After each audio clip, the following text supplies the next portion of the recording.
ভালো আছেন? কি খবর আপনার? আব্দুল্লাহ, কি অবস্থা?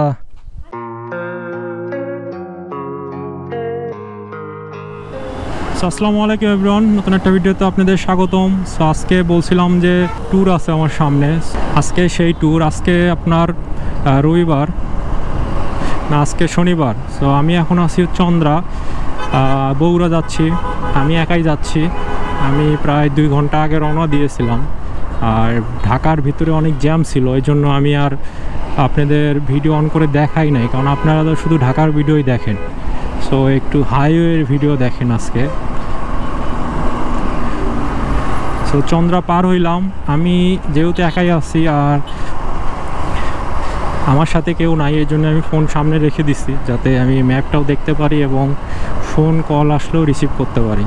সো ওই যে ম্যাপ যাচ্ছে বগুড়ার দিকে, আমিও যাচ্ছি এনএস নিয়ে বগুড়ার দিকে। আর আমার আম্মু আর আপু আছে সাথে। সো ওরা আরেকটা গাড়িতে আছে। সো গাড়িটা যে কোথায় আমাকে খুঁজতে হবে।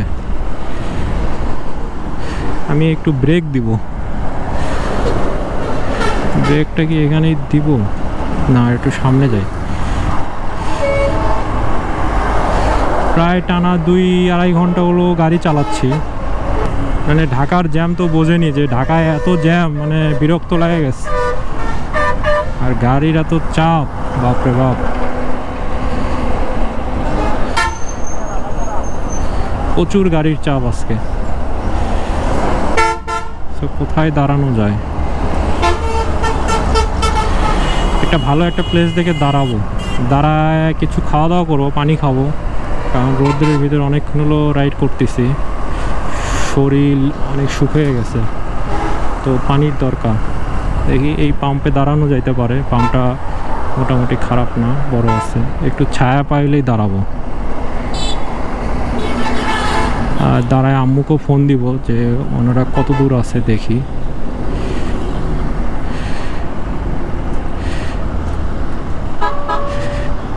এখানেই দাঁড়াই। সো এখানে একটু পানি খাবো, চাটা খাই, খায় আপনাদের সাথে আবার পরে কথা বলতেছি। সো বেরিয়ে পড়লাম। একটা পান খাওয়ার জন্য দাঁড়াইছিলাম, পানিও খাইলাম, পানও খাইলাম। সো পানটা এত ফালতু, সেজন্য আর খাইলাম না, ফালাই দিলাম পুরাটা। কারণ এই পান খাইয়া যদি আবার কিছু হয়, আমি আর পরে রাইড করতে পারবো না। আর আমার আম্মুর গাড়িটা হচ্ছে হলো সামনে চলে গেছে, আমি একটু আগেই দেখলাম। তো ওইটা যেহেতু রানিংয়ে আছে গাড়ি, যেহেতু অনেক দূরেই চলে যাবে, আমার ধরতে একটু সময় লাগবে। তো প্যারা নাই, আস্তে আস্তে যাইতে থাকি, এত তাড়াহুড়া কিছু নাই। আর রোড কন্ডিশন দেখেন, অস্থির। মানে ঢাকার ভিতর এত বিরক্ত লাগতেছিল, এখন মানে শান্তি লাগতেছে, এত সুন্দর রোড দেখে। তো এখন আস্তে ধীরে যাইতে থাকি। গাড়ির স্পিড 60-70-এর মধ্যেই রাখছি, বেশি জোরে যাব না, আস্তে ধীরেই যাব। এই রোডের বাসগুলো এত জোরে জোরে চালায়, মানে 100-এর উপরে সবগুলো থাকে মেবি। আর 4 লেন হওয়াতে একটা সুবিধা আছে যে ওই বিপরীত দিক থেকে গাড়িগুলো আর কি আসে না, কারণ বিপরীত দিকগুলো গাড়িগুলো খুব ডিস্টার্ব করে। ওরা অনেক সময় আমার লেনেও চলে আসে, অনেক সময় আবার ওভারটেক করতে যা পুরো রাস্তা ব্লক করে রাখে। এটা একটা খুব প্যারাদায়ক জিনিস। আর আপনার যমুনা সেতু পার হইলে তখন থেকে আবার সিঙ্গেল লেন শুরু হবে, তখন আর কি একটু দেখে শুনে চালাইতে হবে। আর এই রোডটা আপনার মানে 2 পাশে বাউন্ডারি দেওয়ার থাকার কারণে আপনার গাড়িগুলো যখন তখন ঢুকতে পারে না। এটা একটা আপনি নিশ্চিন্ত, মানে আপনি একটা মাথায় আলাদা একটা টেনশন কাজ করে না যে হুট করে গাড়ি চলে আসবে, হুট করে কেউ দৌড় দিবে। যদিও এর মধ্যেই দৌড় দেয় অনেকে, তারপরেও আপনি ওইভাবে কেউ দৌড় দিবে না। সো আপনি নিশ্চিন্ত গাড়ি, মানে যে আপনি অ্যাক্সিলারেটর ধরে রাখবেন, যাইতে থাকবে, মানে শান্তি আলাদা। আর ঢাকার ভিতরে আমার মানে এত কষ্ট হচ্ছিল যে হুটহাট ভ্যান উল্টা দিকে আসতেছে, মানুষ উল্টা দিকে আসতেছে, রাস্তার মাঝখান দিয়ে দৌড় দিচ্ছে, মানে খুবই ঝামেলা। যেটাই হোক, আপনারা সবাই সাবধানে রাইড করবেন, কারণ আপনারা যখন রাইড করবেন তখন চিন্তা করবেন যে আপনি ছাড়া সবাই আসলে অন্ধ। যে জায়গায় কিন্তু কোনোভাবে দাঁড়ানোর জায়গা না, কারণ ব্রিজ থেকে নামার মুখে এইভাবে দাঁড়ানো কোনোভাবেই ঠিক না। আপনার গাড়ি তখন স্পিডে থাকে, হুট করে ব্রেক করাও একটা ঝামেলা। সো কবে যে এগুলো আসলে ঠিক হবে, মানুষজন যে কবে বুঝবে, মানে যেটা আসলে করা যায় না ওইটাই আমরা বেশি বেশি করে করি। যাই হোক, আস্তে আস্তে সব ঠিক হয়ে যাবে, আল্লাহ ভরসা। রাস্তার কাজ এখনো কমপ্লিট হয় নাই, ওই পাশে কাজ চলতেছে। তো এই রাস্তার কাজটা কমপ্লিট হইলে তখন বাইক চালায় মানে সেই শান্তি পাওয়া যাবে, কোনো প্যারা নাই। সো যাইতে থাকি, ঢাকা টু বগুড়ার ভিডিও আপনারা এনজয় করুন। কি কি হয় রাস্তায় সবই আপনাদের সাথে শেয়ার করব। আর আমার চ্যানেলটি যদি আপনি নতুন এসে থাকেন তাহলে সাবস্ক্রাইব করে দিয়েন, কারণ সাবস্ক্রাইব না করলে আসলে ভিডিও বানানোর উৎসাহ পাওয়া যায় না। সো সাবস্ক্রাইব করে দিন যদি ভালো লাগে।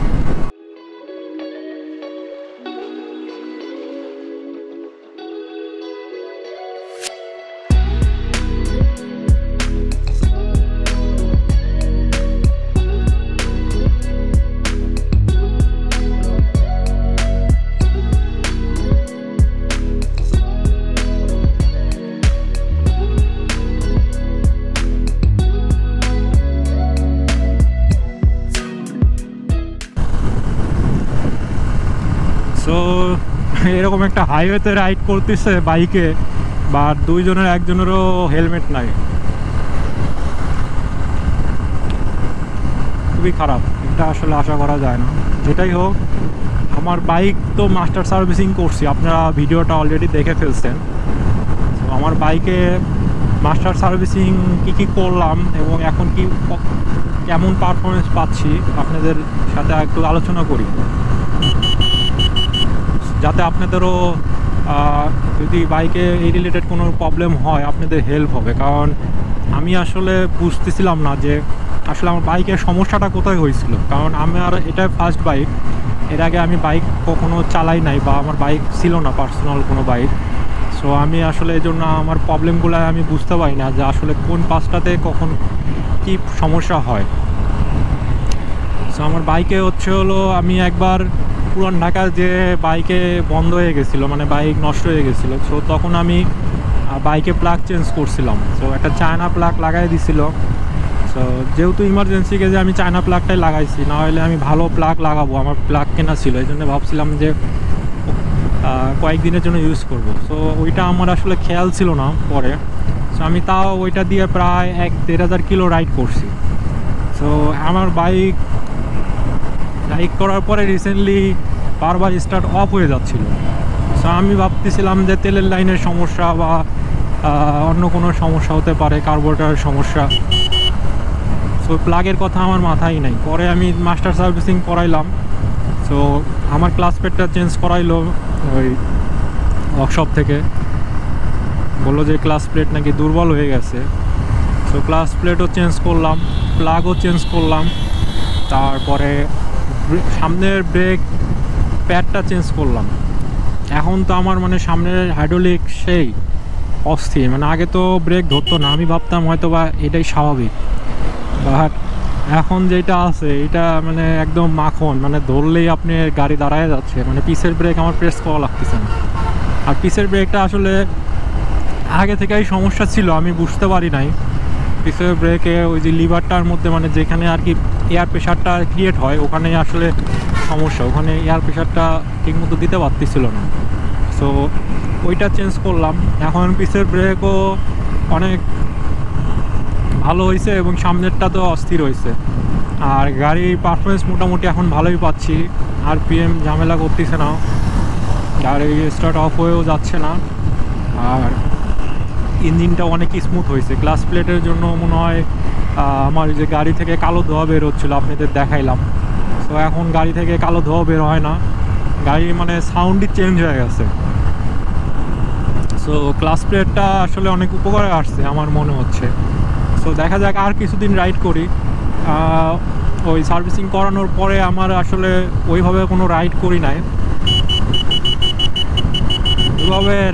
নাই, এই যে রাস্তা হাইওয়ে যে এখানে যে ফাঁকা থাকে, কাটা থাকে, এখানে একটু সাবধানে থাকেন আপনারা, কারণ যে কোনো সময় গাড়ি ঢুকাই দিতে পারে।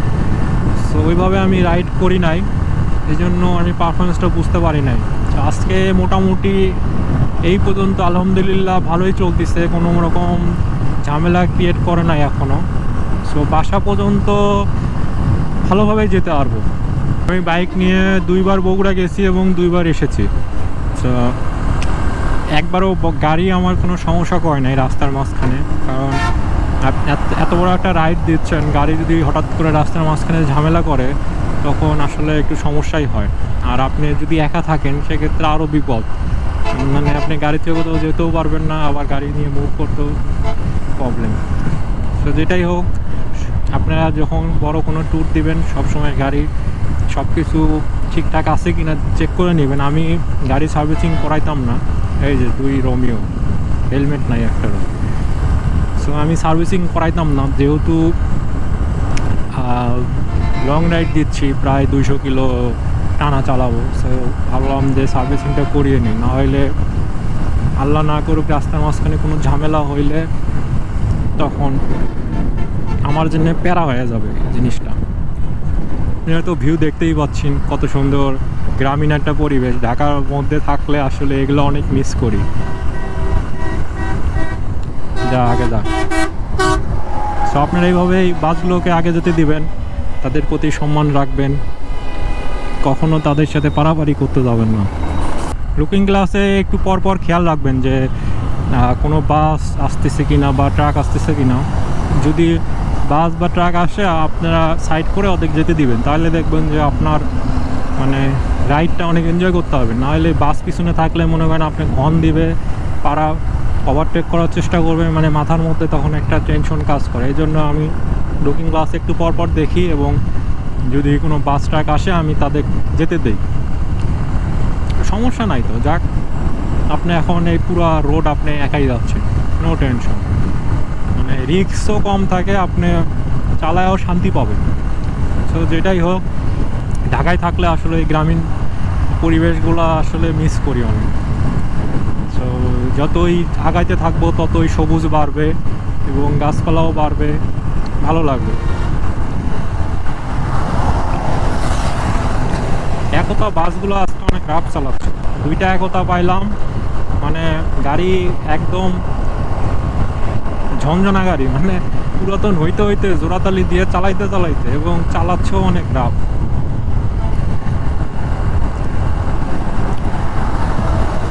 এটা কি পরিবহন? স্বদেশ পরিবহন, গাইবান্ধা টু মাওনা। পিছে আরেকটা আছে, এটা কি যে এগুলা লোকাল সার্ভিস। সো আমার আম্মুর গাড়িটা মেবি অনেক আগে চলে গেছে, আমি তো ধরতেই পারতেছি না। আমি আসলে ট্রাইও করতেছি না, আমি স্বাভাবিকভাবেই যাচ্ছি। যদি ওই গাড়ি কোনো জ্যামে পড়ে তাহলে আমি ধরতে পারবো, বগুড়া 124 কিলোমিটার। সো ওই গাড়ি যদি কোনো ঝামেলায় পড়ে সেক্ষেত্রে, মানে ঝামেলা বলতে মানে জ্যামে পড়ে আর কি, তাহলে আমি ধরতে পারবো। তাছাড়া প্রাইভেট কার তো প্রায় 80-90 থাকবেই, কারণ এরকম রাস্তা, মাখন রাস্তা পাইলে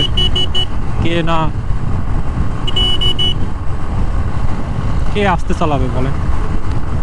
তো যেটাই হোক, আর বক করবো না, আপনারা সাথেই থাকুন। আজকের ভিডিওটা আমি একটু বড় করব, প্রায় 30 মিনিটের করব, কারণ আমারও নিজেরও এই হাইওয়েতে রাইড করতে ভালো লাগে এবং হাইওয়ের এই ভিডিওগুলো দেখতে ভালো লাগে। এই হাইওয়ের ভিতরে আসলে আমার তেমন করার কিছুই নাই, কারণ আমি সিঙ্গেল রাইড করতেছি, তো এই জন্য আপনাদের সাথে কথা বলতেছি। নাসিক গ্রুপের সামনে চলে আসছি। তো ওদের এই কোম্পানিটা বিশাল বড়,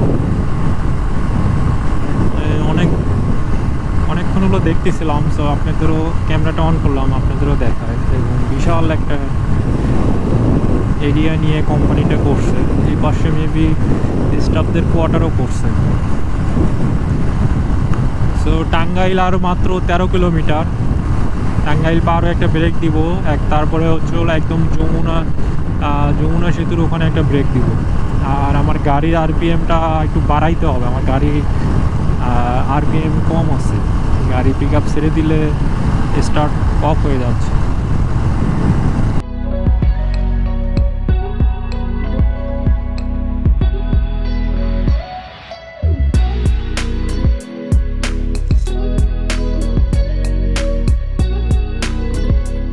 বগুড়া আরও 112 কিলোমিটার।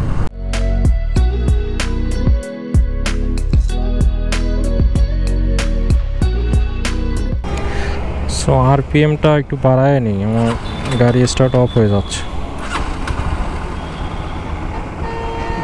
একের পাশাপাশি একটু হালকা বাড়াইতে হবে।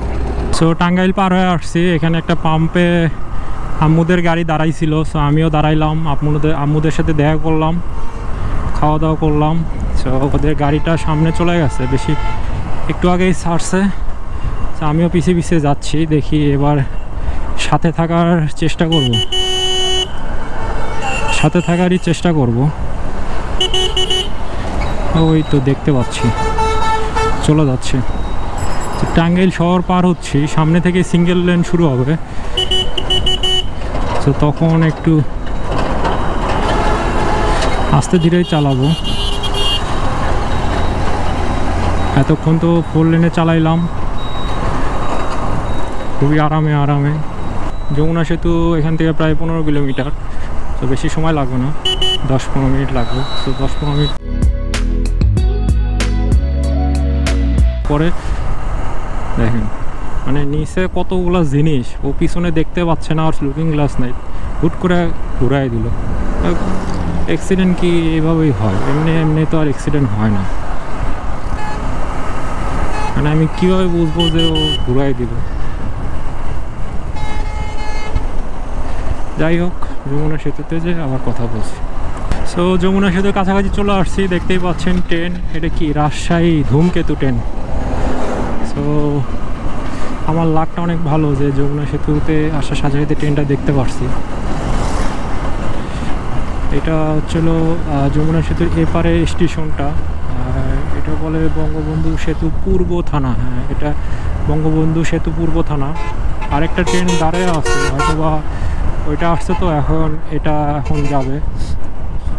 প্রচুর ধুলা, এখন এই ট্রেনটা যাবে, দেখি সেতুর উপরে ট্রেনটা দেখতে পারি কিনা। সেতুর কাছাকাছি চলে আসছি, আমার আম্মুদের গাড়িটাও সামনে দেখতে পাচ্ছি, বাট আমি কাছে যাইতে পারতেছি না, যেহেতু সিঙ্গেল লেন গাড়ি আসতেছে। আমি কোনো রিস্ক নিচ্ছি না, আমি আমার মতো যাচ্ছি রিস্ক ফ্রি।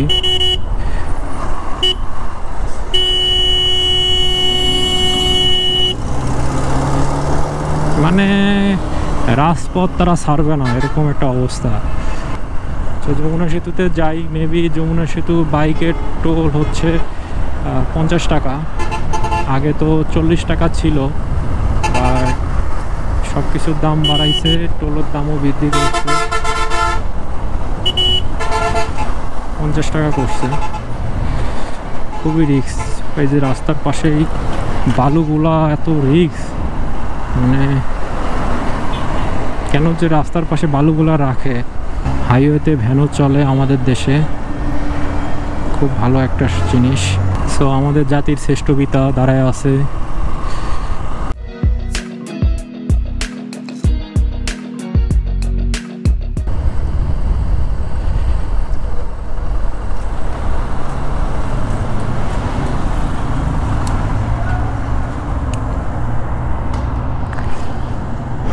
সো 50 টাকা টোল, ওই যে গাড়ি যাচ্ছে ওইটা।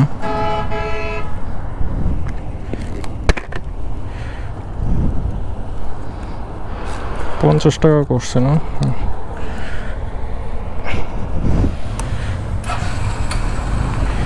সো এবার ধরবো এই গাড়িটা আমি।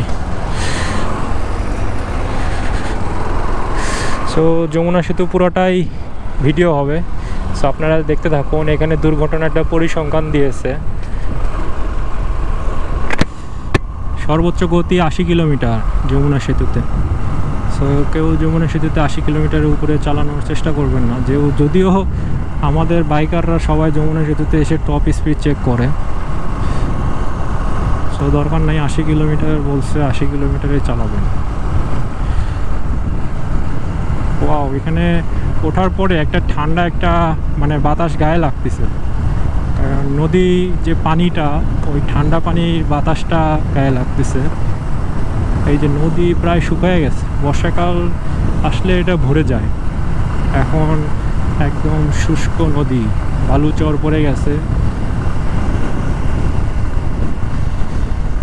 সো এই পাশে হচ্ছে হলো আপনার একটা রেল সেতু করতেছে, ওইটা শুধু রেল চলাচল করবে। সো ওইটার কাজ হচ্ছে, এই পাশ থেকে দেখা যাচ্ছে না, জাস্ট ওই বড় বড় ট্রেনগুলো দেখা যাচ্ছে।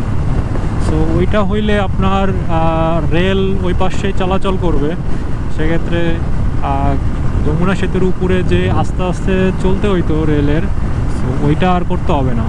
তারা তাদের নিজস্ব যে স্পিডে থাকে, নর্মাল স্পিড, ওইটাতেই ওরা রান করতে পারবে।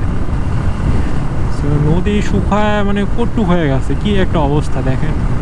মানে বর্ষাকালে কত পানি হয়, বর্ষাকালে কি পরিমাণ পানি হয় তাহলে চিন্তা করুন, যে পুরাটা ভরে যায়। আর এখন নদী একদম শুকায় মরুভূমি হয়ে গেছে। আমি 60 স্পিডে চালাবো অ্যাভারেজ, বেশি জোরে চালাবো না। যদিও আমি খুব একটা জোরে গাড়ি চালাই না, আপনারা হয়তো বা অনেকেই বিরক্ত হইতে পারে, বাট আমি ওই 60-80 এর মধ্যেই থাকি। ওই 100 হয়তো বা মাঝে মধ্যে উঠানো হয়, রাস্তা খুব ভালো থাকলে আর মুড ভালো থাকলে।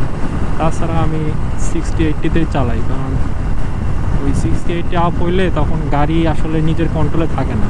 কারণ আপনি তখন চাইলেও ব্রেক করতে পারবেন না, চাইলেও দাঁড়াইতে পারবেন না। আপনি ওই একটা নির্দিষ্ট জায়গা পরেই আপনাকে দাঁড়াইতে হবে। সো ওইটা একটা মানে রিস্ক হয়ে যায় তখন। সেজন্য আমি ওই আমার লিমিট অনুযায়ী আমি চালাই। সো এখান থেকে ওই যে একটা ভাসমান যে বিদ্যুৎ কেন্দ্র, এটা হচ্ছে হলো আপনার ইয়াতে সিরাজগঞ্জে এটা নাম ভুলে গেলাম, সাদাতপুর। হ্যাঁ, সাদাতপুরে ওই ভাসমান বিদ্যুৎ কেন্দ্রটা এখান থেকে দেখা যাচ্ছে। সো ওইটা কাহিনী, ওইটাতে আমি গেছিলাম। সো ওইটার কাহিনী হচ্ছে, যখন পানি হয় তখন ওইটা উপরে ওঠে, আর যখন পানি কমে যায় তখন ওইটা আবার নিচে নামে, মানে ভাসমান আর কি, নৌকার মতো। সো রাস্তার এতই খারাপ যে দেখুন অবস্থা, কিছু দেখা যায়? কোন দিকে যাব বলেন তো? আমি তো কিছু দেখতে পাচ্ছি না, আপনারা কি কিছু দেখতে পাচ্ছেন? আল্লাহ, কি অবস্থা! এই হচ্ছে হলো ঢাকা টাঙ্গাইল মহাসড়ক। মানে এটা কি বলবো, যমুনা সেতু থেকে আপনার সিরাজগঞ্জ পর্যন্ত এই অবস্থা। মানে এত ধুলা কেন? পানি দিলে কি সমস্যা হয়? হ্যাঁ, এখানে যারা কর্তৃপক্ষ আছে, মানে চুরি করে খাওয়ার একটা লিমিট আছে। এখানে আবার কিসের জ্যাম? তো জ্যাম তো আমার কি, চিপা দিয়ে বাইরে হয়ে যাই।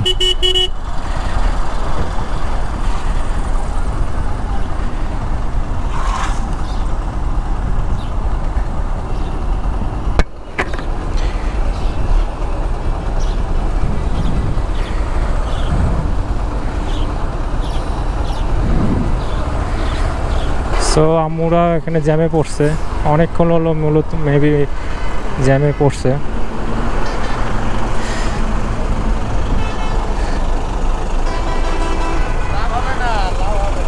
ফাঁকা নাই,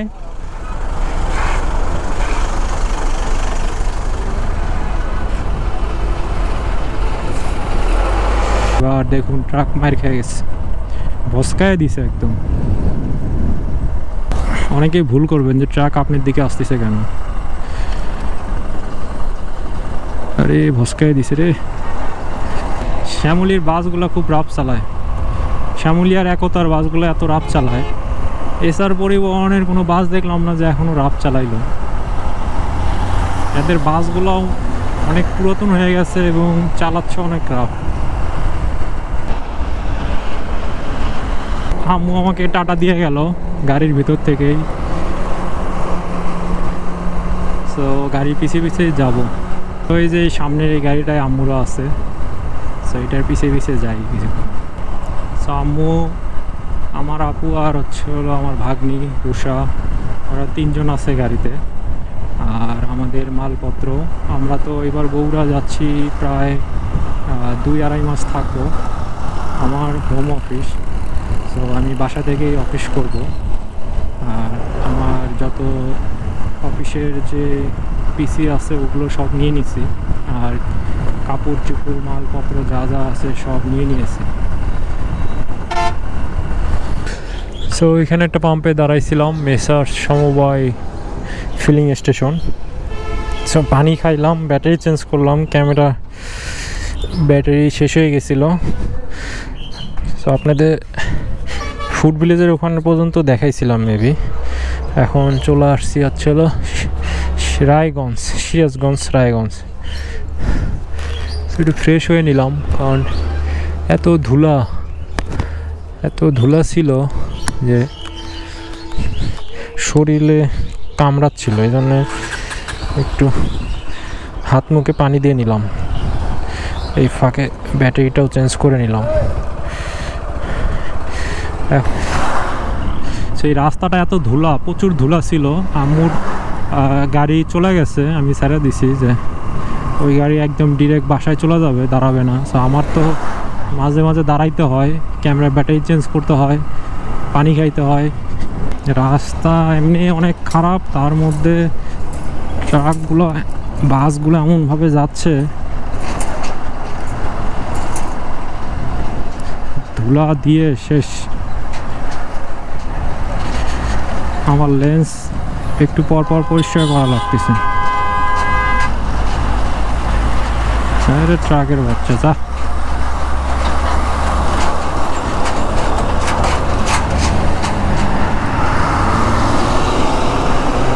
আবার সেই শ্যামলি, আজকে এত শ্যামলির বাস দেখলাম, আর এরা পাগলের মতো চালায়। সো আমার যারা আমার চ্যানেলে সাবস্ক্রাইব করে রাখছেন বা আমার চ্যানেলে ভিডিও দেখতেছেন, তারা আমার ফেসবুক পেজেও লাইক দিতে পারেন। ফেসবুক পেজে আমি ভিডিও আপলোড করি এবং ওখানে আমি সব আপডেট রাখি।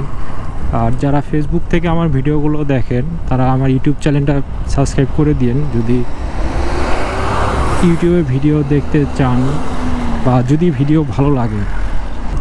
সো ওবি হাইওয়ে ভিলা পার করলাম, সামনে হচ্ছিলো আরেকটা ফুড ভিলেজ আছে ছোট, বড়টা তো পিছিয়ে রেখে এসেছি। সো সামনে বড় ছোটটা আছে। সো দেখি ফুড ভিলেজে দাঁড়াবো না চিন্তা করতেছি, কারণ আম্মুরা অনেক জিনিসপত্র নিয়ে গেছে, ওগুলো আবার নামাইতে হবে আমার যে। সো নাহলে আমি যদি আবার দেরি করে যাই প্যারা হয়ে যাবে। সো ওই জন্য ভাবতেছি এক টানে চলে যাওয়া যায় কি না। সো এখনও শিওর না, দাঁড়াইতেও পারি আবার যেতেও পারি। আচ্ছা ফুড ভিলেজে দাঁড়াই একটু, এক টানা এত রাইড করা ঠিক হবে না, একটু দাঁড়ায় রেস্ট করি, এখানে কিছু খাওয়া দাওয়াও করি।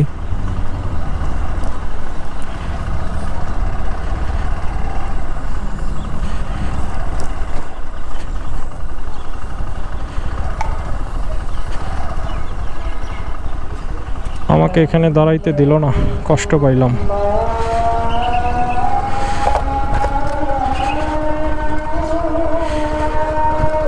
উপাস দিয়ে ঘুরে আসতে বললাম, খুব কষ্ট পাইছি, দাঁড়াবই না, চলে যাচ্ছে। আজান দিচ্ছে, পরে কথা বলি আপনাদের সাথে। গাড়ি ওখানে পার্ক করছিলাম, সো আমাকে বললো যে ওই পাশে পার্ক করতে। সো ঠিকই আছে, ওখানে তো বড় বড় গাড়িগুলো বাসগুলো পার্ক করে, ওই পাশে বাইকের পার্কিং। সো আমি হুট করে ঢুকাই দিছি। তো এখন ঘুরে যাওয়ার থেকে আমার ভাবলাম যে একবারে বাসায় চলে যাই, ওই আবার ওখানে ঘুরে যাব, পার্ক করব, তালা দিব বহুত সময়। তার থেকে বাসায় যে একবার রেস্ট করব, খাওয়া দাওয়া করবো সব।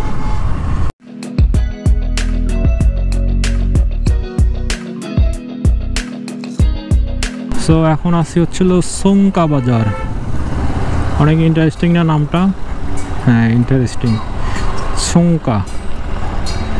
সো সো বাজারঘাট সব ভেঙে দিছে, দিয়ে আসলে ওই 4 লেনের কারণে সব ভেঙে ভিতরে ঢুকাই দিছে। এটা হচ্ছিল শেরপুর বাজার। সো এখানে সব এই লোকাল বাসগুলো দাঁড়ায় যাত্রী নামাচ্ছে, যাত্রী তুলতেছে, জ্যাম লাগায় ফেলছিল। সো জ্যামটা ছুটছে। দেখি এখানে আমুদে কি পাওয়া যায় কি না খুঁজতে থাকি। আমরা এতক্ষণে চলে গেছে মেবি।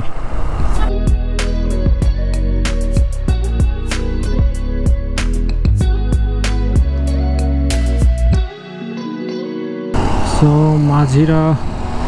মাঝিরা ক্যান্টনমেন্ট চলে আসছি। এখান থেকে ক্যান্টনমেন্ট শুরু।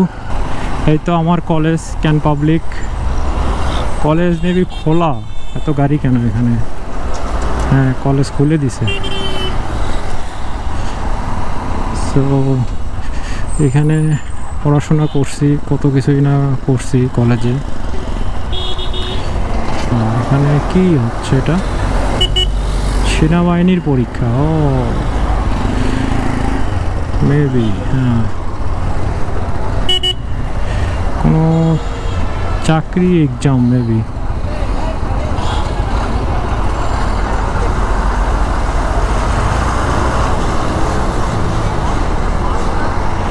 চাকরির এক্সাম হচ্ছে। সো এটা আমার এটাই কলেজ ছিল। এই যে এটা গেট। মাঝিরা বাজার পার হয়ে তারপরে বনানী হয়ে কলোনি হয়ে তারপরে বাসায় যাব। সো সাথেই থাকুন, আপনাদের সাথে একবারে কথা হচ্ছে কলোনি। যে প্রায় 200 কিলো রান করলাম একটা না। মাঝখানে ব্রেক নিয়েছিলাম অল্প 5-10 মিনিটে, আর তেল তুলছিলাম 500 টাকার, এখন আর 2 দাগ আছে। সো মাইলেজ আমার মনে হয় যে এই ট্যুরে মাইলেজ আমার প্রায় 100 টাকার তেলে 50 কিলো এরকম দিল। মানে আপনি পার লিটারে 45 এরকম। সো হাইওয়েতে আমার এরকমই যায়, এনএসে পার লিটারে 45+ এরকমই যায় হাইওয়েতে। সো খারাপ না, কার্বোরেটরে এত 45 মাইলেজ পাওয়া এনাফ। সো যাই, যে আর কথা বলবো না, আমার এনার্জি লেভেল এখন 0। সো বাসায় গিয়ে আপনি এন্ডিং দিয়ে দিব। বনানী পার হইলাম, এখন বগুড়া শহরের ভিতর ঢুকবো। সো সোজা হচ্ছে হলো সাতমাথা, সামনে হচ্ছে পুলিশ লাইন, তারপরে কলোনি, আর এইখানে হচ্ছে হলো শাহ সুলতান কলেজ অধিদপ্তর। আর এইটা হচ্ছে শাহ সুলতান কলেজ। গেটটা অনেক সুন্দর করছে। সো কলোনি চলে আসছি, বুথে থেকে টাকা তুললাম। আজকে আমার ব্যাটারি চার্জ এত তাড়াতাড়ি শেষ হচ্ছে কেন বুঝলাম না।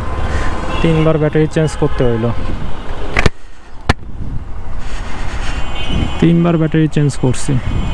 এরে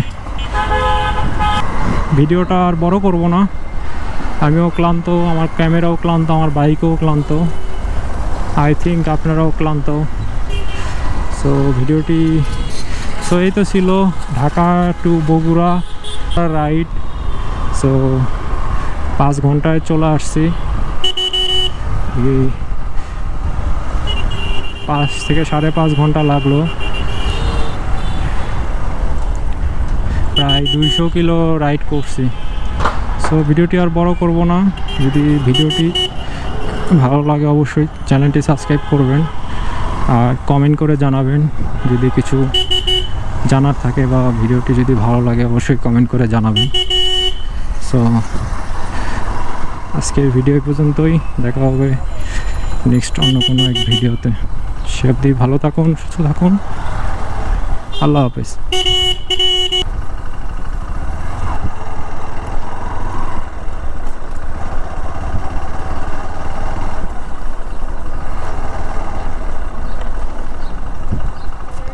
ভালো আছেন?